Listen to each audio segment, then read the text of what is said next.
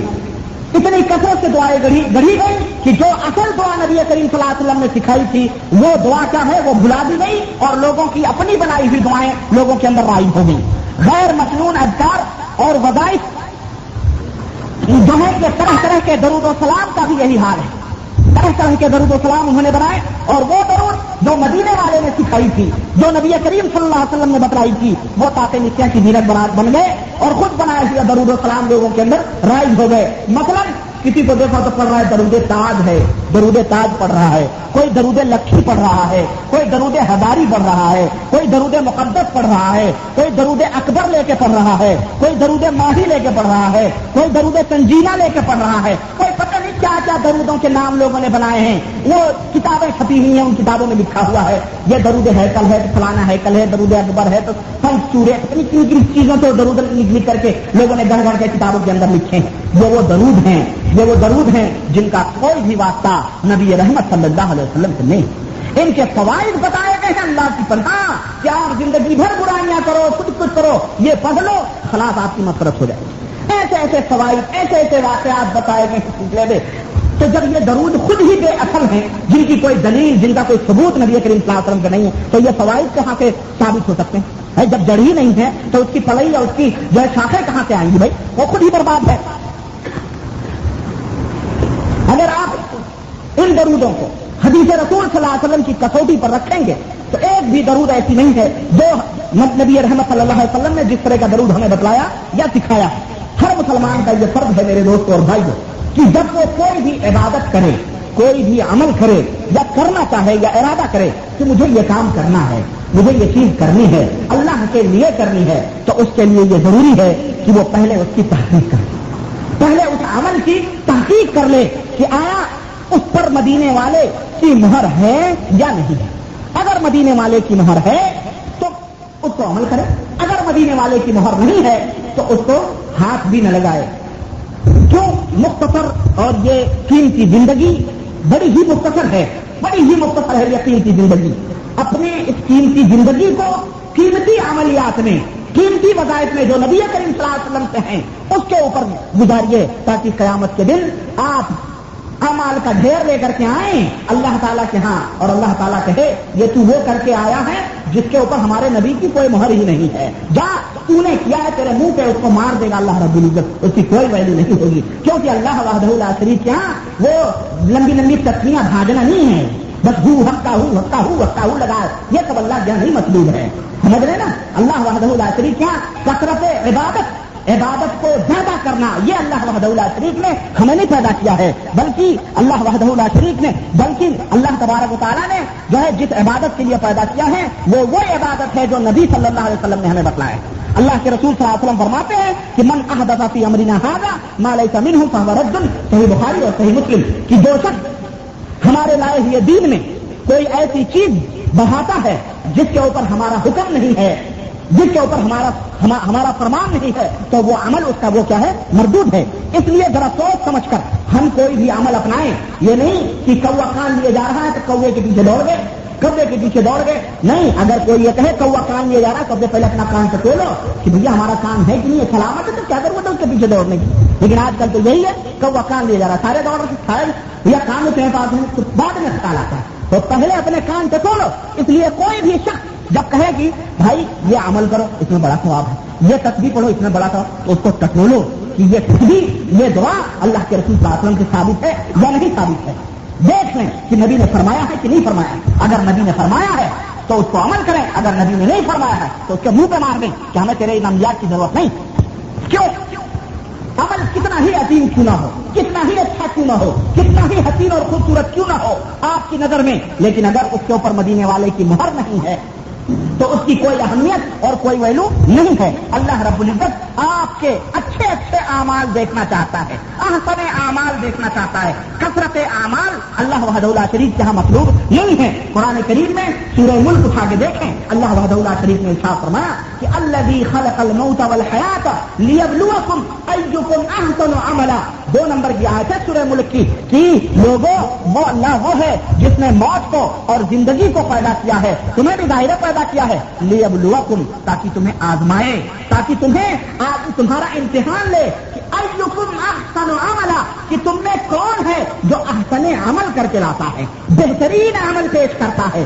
اللہ کے ہاں بہترین عمل مطلوب ہے, اکثر و عملہ نہیں کہا کہ بہت زیادہ عمل مطلوب ہے, احسن عمل. اور سب سے احسن عمل کون سا عمل ہے؟ اللہ کے رسول صلی اللہ علیہ وسلم فرماتے ہیں کہ خیر الہدی ہدی محمد صلی اللہ علیہ وسلم, سب سے بہترین رہنمائی, سب سے بہترین ہدایت اور سب سے بہترین عمل کا جو طریقہ ہے وہ کون سا طریقہ ہے؟ وہ طریقہ ہے جو ہمارے نبی صلی اللہ علیہ وسلم کا طریقہ ہے, یہ سب سے بہترین. تو کوئی بھی عمل ہو, کہنے کا مطلب یہ ہے کہ کوئی بھی عمل ہو اس کے اوپر دیکھ لو کہ ہمارے نبی کی مہر ہے یا نہیں ہے. اگر نبی کی مہر نہیں ہے تو قرآن کی آیت کی روشنی میں خود فیصلہ کرو. یا ایھا الذین آمنوا اطیعوا اللہ واطیعوا الرسول ولا تبطلوا اعمالکم. اے ایمان والو, اللہ کی اطاعت کرو, رسول کی پیروی کرو اور اپنے اعمال کو برباد نہ کرو. گویا اگر اللہ اور اس کے رسول کے فرمان سے ہٹ کر کے تم نے کوئی نیکی کا کام کیا, عمل کیا, تو وہ کیا ہے؟ عمل آپ کا باطل ہے, جھوٹا ہے, بیکار ہے. آئیے سب سے پہلے یہ دیکھتے ہیں کہ نبی رحمت صلی اللہ علیہ وسلم کے درود کا کیا مطلب ہے, اللہ کے رسول صلی اللہ علیہ وسلم کے اوپر درود بھیجنے کا کیا مفہوم ہے. احادیث کا مطالعہ جب ہم کرتے ہیں تو ہمیں یہ معلوم ہوتا ہے کہ اللہ تعالیٰ کا نبی کریم صلی اللہ علیہ وسلم کے اوپر درود بھیجنے کا جو مطلب ہے کہ ان اللہ وملائکتہ یصلون علی النبی, کہ اللہ تعالیٰ اپنے رسول کے اوپر درود بھیجتا ہے. اس کا مطلب کیا ہے؟ اس کا مطلب یہ ہے کہ اللہ تبارک و تعالیٰ اپنے رسول جناب محمد الرسول اللہ صلی اللہ علیہ وسلم کے اوپر اپنی رحمتیں نازل کرتا ہے, اپنی رحمتیں نازل کرتا ہے. اور جب فرشتوں یا مسلمانوں کے درود کا مطلب جو ہے کہ فرشتے اور مسلمان درود بھیجیں, تو اس کا مطلب کیا ہے؟ اس کا مطلب یہ ہے کہ فرشتے اور مسلمان جو ہیں یہ اللہ کے رسول صلی اللہ علیہ وسلم کے لیے رحمت کی دعا کریں. کیا کریں؟ ظاہر ہے فرشتے رحمت تھوڑی اتاریں گے, فرشتے یا مسلمان اللہ کے نبی کے اوپر رحمت بھیجیں گے. رحمت کا حق کس کا ہے؟ کس کا ہے؟ اللہ وحدہ لا شریک کا ہے. تو رحمت وہ نازل کرتا ہے, لیکن جب یہ نسبت مسلمانوں یا فرشتوں کو حکم دیا جائے گا تو اس کی نسبت یہ ہوگی, اس کا مطلب یہ ہوگا کہ اے فرشتوں اور اے مسلمانوں, تم اپنے نبی محمد رسول اللہ صلی اللہ علیہ وسلم کے لیے رحمت کی دعا کرو, تم رحمت کی دعا کرو, اللہ اوپر سے اپنے نبی کے اوپر رحمت کو نازل کرے. بخاری کی روایت حضرت ابو ہریرہ رضی اللہ تعالیٰ عنہ سے ان رسول اللہ صلی اللہ علیہ وسلم قال الملائکة تصلی على احدکم ما دام في مصلاه الذي صلى فيه ما لم يحدث تقول اللهم اغفر له اللهم ارحمه. رواہ البخاری. یہ حدیث صحیح بخاری کے اندر موجود ہے کہ اللہ کے رسول صلی اللہ علیہ وسلم فرماتے ہیں کہ آدمی جب مسجد کے اندر آتا ہے اور نماز پڑھ کے بیٹھتا ہے تو جب تک وہ اپنے اس جگہ کے اوپر بیٹھا رہتا ہے جہاں اس نے نماز پڑھی ہے, تو اس وقت تک اللہ کے فرشتے اس بندے کے اوپر اللہ سے رحمت کی دعائیں کرتے رہتے ہیں اور کہتے ہیں اللہ اس بندے کے اوپر رحم فرما اور اس بندے کے گناہوں کو معاف کر, جب تک کہ وہ ناپاک نہیں ہو جاتا ہے, یعنی اس کا وضو نہیں ٹوٹ جاتا ہے. سمجھ رہے؟ تو گویا اس حدیث کے اندر ہمیں یہ معلوم ہوا کہ فرشتے رحمت کی دعائیں کرتے ہیں کس کے اوپر؟ ان لوگوں کے اوپر جو مسجد کے اندر آ کے نماز پڑھتے اور نماز کا انتظار کرتے ہیں, فرض نماز کا, اس کے اوپر اللہ تبارک و تعالیٰ کے فرشتے کیا کرتے ہیں؟ رحمت اور مغفرت کی دعائیں کرتے ہیں. اسی طرح سے سنن ابو داؤد کی حدیث حضرت عائشہ صدیقہ رضی اللہ تعالیٰ عنہا, اس حدیث کی راویہ کہتی ہیں کہ قال رسول اللہ صلی اللہ علیہ وسلم ان اللہ وملائکتہ یصلون علی میامن الصفوف. یہ حدیث حسن ہے کہ اللہ کے رسول صلی اللہ علیہ وسلم فرماتے ہیں کہ سب کے, حضرت عائشہ کہتی ہیں کہ اللہ کے رسول صلی اللہ علیہ وسلم نے فرمایا کہ سب جو ہوتی ہے, سب کے دائیں طرف کے جو لوگ ہوتے ہیں, امام کے دائیں طرف کے جو سب سے لوگ ہوتے ہیں, ان کے اوپر اللہ تبارک و تعالیٰ رحمت نازل فرماتا ہے اور فرشتے ان کے لیے دعائیں مغفرت کرتے ہیں. سب کے جو دائیں طرف لوگ ہوتے ہیں, امام کے جو دائیں طرف لوگ ہوتے ہیں, ان کے اوپر اللہ تبارک و تعالیٰ رحمت نازل فرماتا ہے اور فرشتے ان کے لیے دعائیں کرتے ہیں. تو اس حدیث سے ہمیں معلوم ہوا کہ فرشتوں کے اور مسلمانوں کی نسبت جب درود کی جائے گی تو اس کا مطلب یہ ہے کہ رحمت کو طلب کرنا، لیکن جب اس درود کی نسبت اللہ کی طرف کی جائے گی تو اس کا مطلب کیا ہوگا؟ رحمت کو نازل کرنا، رحمت کو اتارنا. حضرت انس رضی اللہ تعالیٰ عنہ کی روایت سے کہتے ہیں کہ قال رسول اللہ صلی اللہ علیہ وسلم من صلى علی صلاة واحدة صلی اللہ علیہ 10 صلاة وحطت عنہ 10 خطیات ورفعت له 10 درجات. اللہ کے رسول صلی اللہ علیہ وسلم فرماتے ہیں، سنن نسائی کی روایت ہے اور حضرت انس اس کے راوی ہیں، کہ جس نے مجھ پر ایک مرتبہ درود بھیجا، درود کی فضیلت دیکھو. اللہ کے اوپر، اللہ کے رسول صلی اللہ علیہ وسلم کے اوپر درود بھیجنے کا کیا مطلب؟ اس کی فضیلت دیکھو، کیا فضیلت ہے اس کی. اللہ کے رسول صلی اللہ علیہ وسلم نے فرمایا کہ جس شخص نے میرے اوپر ایک مرتبہ درود بھیجا، اللہ تبارک و تعالیٰ اس کے اوپر 10 مرتبہ رحمتیں نازل فرماتا ہے. ایک مرتبہ آپ درود بھیجیں، اللہ 10 مرتبہ رحمتیں نازل فرماتا ہے. اور یہی نہیں بلکہ آقا فرماتے ہیں کہ اللہ تعالیٰ اس کے درود پڑھنے کی وجہ سے اس کے 10 گناہ بھی معاف فرماتے ہیں. اللہ کے رسول صلی اللہ علیہ وسلم. اور یہی بھی نہیں، یہاں تک بھی نہیں، بلکہ اللہ کے رسول صلی اللہ علیہ وسلم فرماتے ہیں کہ ایک دفعہ درود بھیجنے سے اللہ تبارک و تعالیٰ اس کے 10 درجوں کو بلند فرماتا ہے. آپ سوچیں کتنی فضیلت ہے درود شریف پڑھنے کی.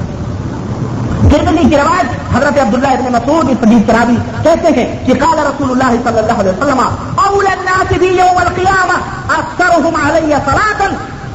بڑی پیاری حدیث ہے، بڑی پیاری حدیث ہے. ترمذی کی روایت ہے یہ کہ اللہ کے رسول صلی اللہ علیہ وسلم فرماتے ہیں کہ قیامت کے دن جو بندہ مجھ سے جتنا ہی کثرت کے ساتھ درود بھیجے گا، جو بندہ دنیا کے اندر مجھ سے جتنا ہی کثرت کے ساتھ درود بھیجے گا، قیامت کے دن مجھ سے اتنا ہی قریب ہوگا.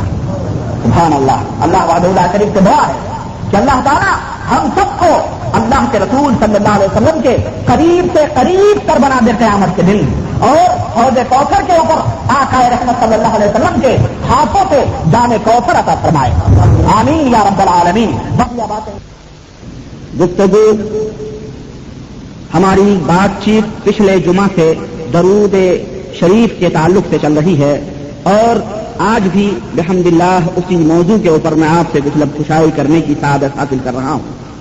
پیغمبر اسلام جناب محمد الرسول اللہ صلی اللہ علیہ وسلم ارشاد فرماتے ہیں عن علی رضی اللہ تعالی عنہ قال قال رسول اللہ صلی اللہ علیہ وسلم البخیل الذی من ذکرت عنده فلم يصلی علی رواہ الترمذی.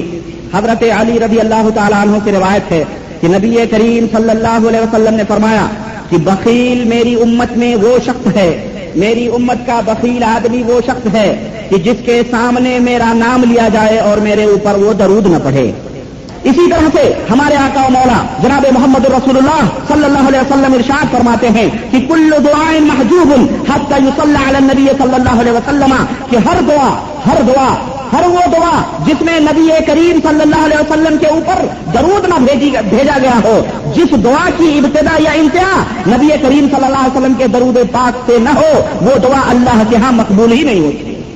آپ سوچیں کہ نبی رحمت صلی اللہ علیہ وسلم کے اوپر درود پڑھنے کے یہ فضائل، اور ایک عاشق مصطفیٰ پیغمبر اسلام جناب محمد الرسول اللہ صلی اللہ علیہ وسلم کے دربار میں حاضر ہوتے ہیں جن کا نام نامی ابی ابن کعب ہے. کہتے ہیں کہ قلت یا رسول اللہ انی اکثر الصلاۃ علیک فکم اجعل لک من صلاتی.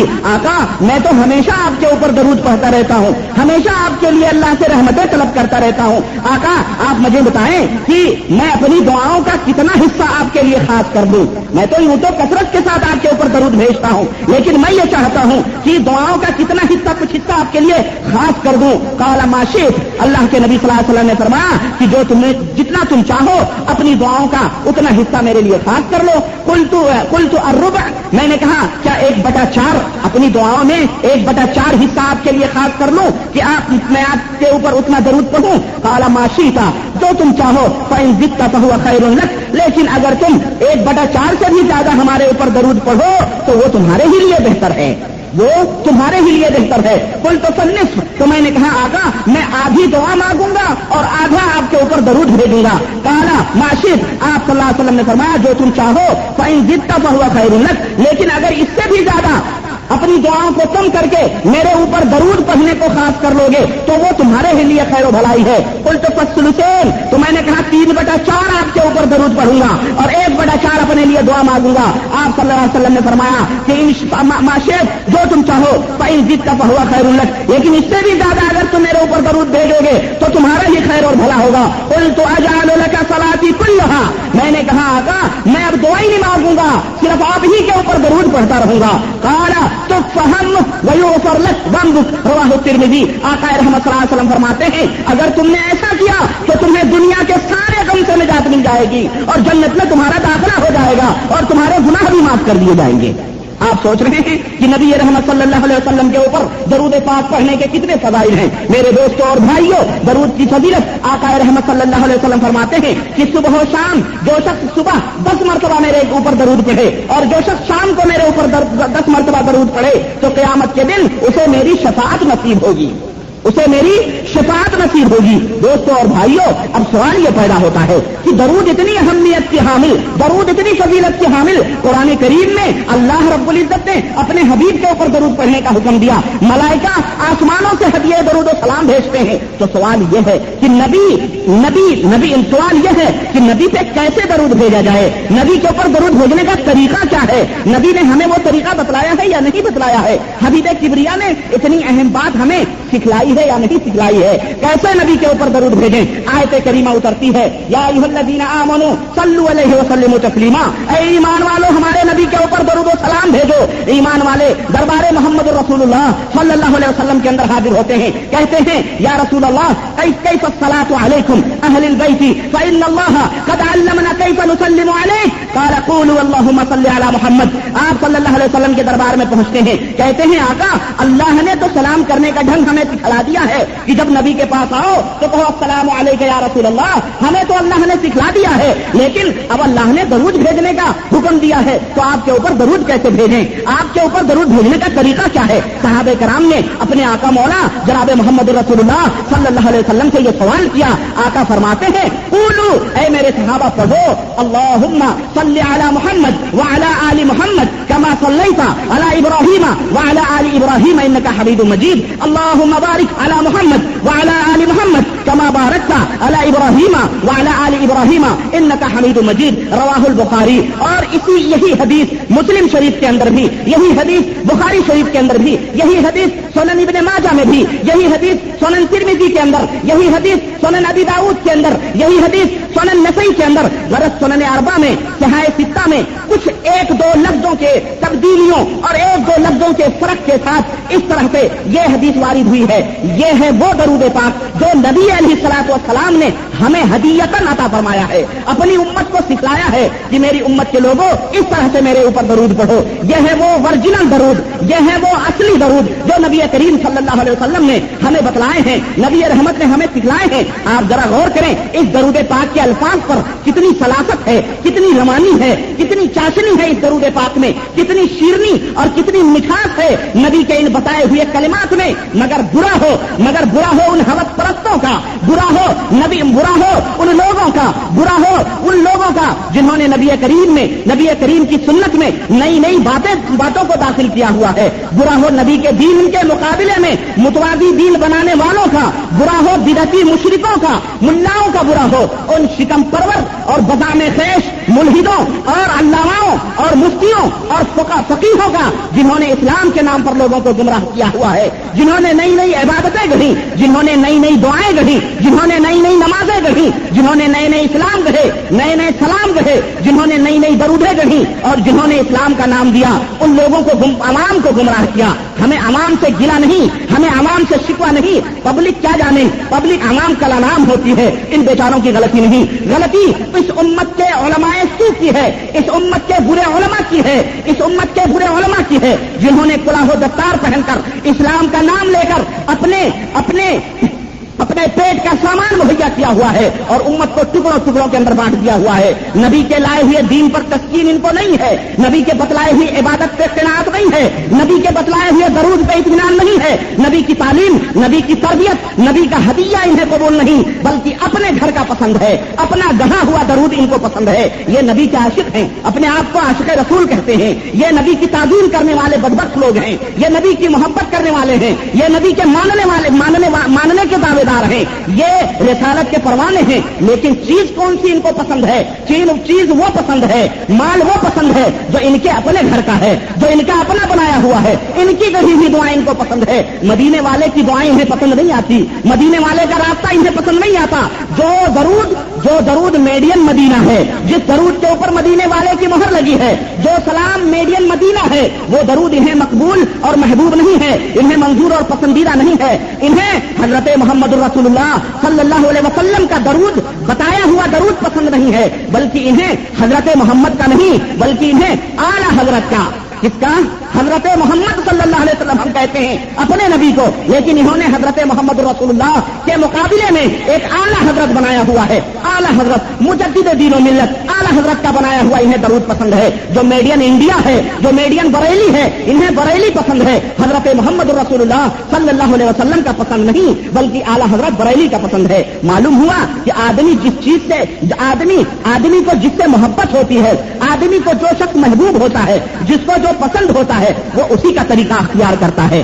آدمی جس سے محبت کرتا ہے وہ اسی کے طور اور طریقوں کو اپناتا ہے, اسی کے نقشے قدم پر چلتا ہے, اسی کی رہبری اختیار کرتا ہے, اسی کے راستے پر چلتا ہے, اسی کی قیادت, اسی کی سیادت, اسی کی ہدایت, اسی کی رسالت, اسی کی لیاقت, اسی کی ولایت اور اسی کی نجابت, اسی کی فقاہت اور اسی کی شجاعت اور اسی کی وجاہت اور اسی کی چاہت کے اوپر اپنی زندگی گزارتا ہے. انہیں مدینۃ الرسول صلی اللہ علیہ وسلم کا دیا ہوا جو درود پسند نہیں ہے, یہ بریلی پسند ہے. تو جاؤ, تمہیں بریلی محبوب ہے, تمہیں بریلی محبوب ہے, تمہیں ہندوستان انڈیا پیارا ہے, تمہیں میڈین بریلی محبوب ہے, مجھے مدینہ محبوب ہے, مجھے مدینے والا محبوب ہے. اس لیے میں مدینے والے کا درود پڑھتا ہوں. اللہم صلی علی محمد وعلی آل محمد کما صلیت علی ابراہیم وعلی آل ابراہیم انک حمید مجید. اللہم بارک علی محمد وعلی آل محمد کما بارکت علی ابراہیم وعلی آل ابراہیم انک حمید مجید. آقا نے اپنے ساتھیوں کو یہ درود سکھایا تھا. مجھے ذرا بتلائیں آپ کہ مجھے میرے نبی صلی اللہ علیہ وسلم نے یوں درود پڑھنے کا سکھلایا ہے, اور اس کے محبوب نے, تیرے محبوب نے, تیرے بریلی والے نے, اعلیٰ حضرت نے تجھے کس طرح سے درود پڑھنے کا سکھلایا. اس سے کہا گیا نبی کا یہ درود, اس نے کہا میں درود تم کو پڑھ کے بتاتا ہوں, اس طرح درود پڑھو. کس طرح سے, کیا کہا کہ صلی اللہ علی النبی الامی صلی اللہ علیہ وسلم صلاۃ و سلاما علیک یا رسول اللہ, یا نبی سلام علیکہ, یا رسول سلام علیکہ, الصلاۃ والسلام علیکہ نورا من نور اللہ. اس طرح کا درود گڑھا گیا جو سراسر شروع سے لے کے اخیر تک یہ درود شرک اور بدعت سے ڈوبی ہوئی ہے. اس کے اندر یہ عقیدہ رکھا جاتا ہے کہ ہم نبی کو پکارتے ہیں اور نبی ہمارے درود کے اوپر لبیک کہتے ہیں. ابھی میں آتا ہوں چند واقعات انہی کی کتابوں سے میں آپ کو کھول کے بتاتا ہوں کہ اس درود کے پیچھے انہوں نے کتنے بھیانک اور کتنے خطرناک عقیدے رکھے ہوئے ہیں, کتنے خطرناک اور سازشی عقیدے ہیں. یہ گڑھے ہوئے درود, یہ گڑھے ہوئے سلام ان کو پسند ہے. کیا کہتے ہیں؟ یا نبی سلام علیکہ, یا رسول سلام علیکہ, یا حبیب سلام علیکہ, صلوات اللہ. اس طرح سے درود کس کے گا کر کے. مجھے ذرا بتلاؤ, دنیا میں کوئی ایسا آدمی ہے, کبھی آپ نے کسی کو دیکھا ہے کہ وہ کسی کو جب سلام کرتا ہے تو گا کے سلام کرتا؟ آپ آپس میں ایک دوسرے کو سلام کرتے ہو تو گا کے کرتے ہو, یا فلاں سلام علیکم ورحمۃ, اس طرح سے درود پڑھتے. کتنی بڑی حماقت اور کتنی بڑی جہالت ہے یہ. اور یہ خود دین اسلام سے ایک طالب علم اپنے استاد کو سلام کرتا ہے تو کس طرح سلام کرتا ہے؟ السلام علیکم ورحمۃ اللہ. ایک جو ہے مالک اپنے سیٹ کو سلام کرتا ہے, ایک غلام اپنے سیٹ کو سلام کرتا ہے تو کس طرح سے سلام کرتا ہے؟ کیا وہ اس طرح سے, اگر کوئی غلام اپنے مالک سے اس طرح سے سلام کرے, اللہ کی رحمت کھینچ کے چماٹ مارے گا؟ کہا بغیرت تجھے کہے گا بغیر اس طرح سے سلام کیا جاتا ہے. ابے تہذیب اور تمدن بھی کوئی چیز ہوتی ہے, اس طرح گا کر کے سلام نہیں کہتے, وہ مارے گا.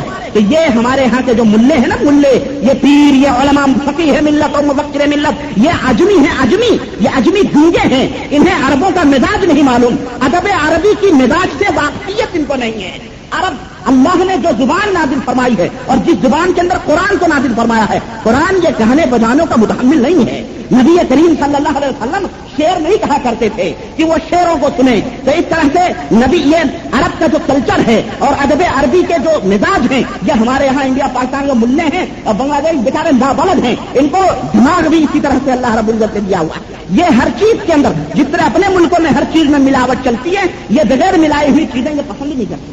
اوریجنل چیز کھانے کی ان کو توفیق نہیں ہوتی. ہر چیز میں ملاوٹ, ہر چیز کے اندر گھپلا, ہر چیز ڈپلیکیٹ, دین بھی ڈپلیکیٹ, مرچی بھی ڈپلیکیٹ, نمک بھی, دنیا کی ہر چیز ڈپلیکیٹ, تو دین بھی ڈپلیکیٹ ہونا چاہیے, تب جا کر کے ان کا پیٹ بھرتا ہے. ہر چیز کے اندر گانے بجانے کے جو ہے طور طریقے یہ رسیا ہو چکے ہیں اچھی آوازوں اور گانے بجانے کے. نعت نبی بھی اگر یہ گائیں گے تو گانے کی شکل میں گائیں گے. جو بھی نئی فلم نکلے گی اسی کے انداز میں نعت نبی بنائے جائیں گے, اور باقاعدہ ہارمونیم اور گٹار اور ستار لے کر کے اور باقاعدہ میوزک کے ساتھ جو ہے کیا کہتے ہیں نعت نبی گنگنائے جاتے ہیں. وہ نبی جس کے کان اپنی زندگی میں گانوں بجانوں اور کسی بھی چیزوں سے ناآشنا تھے, آج اس نبی کے انتقال کے بعد, اس نبی کے وفات کے 1500 برس تقریباً گزرنے کے بعد اس کی یہ امت اس نبی کے دربار میں جو درود اور ہدیہ سلام پیش کرتی ہے وہ کس انداز میں پیش کرتی ہے؟ باقاعدہ گانے بجانوں کی شکل میں پیش کرتی ہے, نعوذ باللہ. اور اپنے آپ کو یہ کیا کہتے ہیں, ہم تو عاشقان غوث ہیں,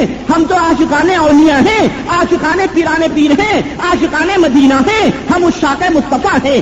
یہ گٹار, یہ ستار, یہ جو ہے میوزک, یہ موسیقیاں, یہ ڈھول, یہ تاشے, یہ چمٹے آج یہ اتنا بے حیا ہو چکا ہے, یہ اتنا بے شرم ہو چکا ہے. یہ ننگے اسلام لوگ ہیں, یہ بے حیا اور بے شرم لوگ ہیں جو نبی رحمت صلی اللہ علیہ وسلم کے دربار میں اس طرح کے درود اور اس طرح کے سلام پیش کرتے ہیں. تف ہے اور افسوس ہے ایسے عاشقوں پر جو عقل ہی نہیں بلکہ تہذیب و تمدن اور مزاج اسلام سے بھی کورے اور نابلد ہیں. اور کیا کہتے ہیں کہ جی, اور لقب کیا لگاتے ہیں معلوم ہے؟ کہتے ہیں لقب لگاتے ہیں فقیہ ملت, مجدد دین و ملت اور سفیر محبت رسول, سفیر مدینہ, عاشق نبی, سگے دربار مصطفیٰ صلی اللہ علیہ وسلم. کیا کہتے ہیں؟ سگے دربار مصطفیٰ. آپ جانتے سگ کس کو کہتے ہیں؟ سگ مانے کتا. سگ مانے کیا ہوتا ہے؟ سگ مانے کتا. سگے دربار نبی, دربار نبی کے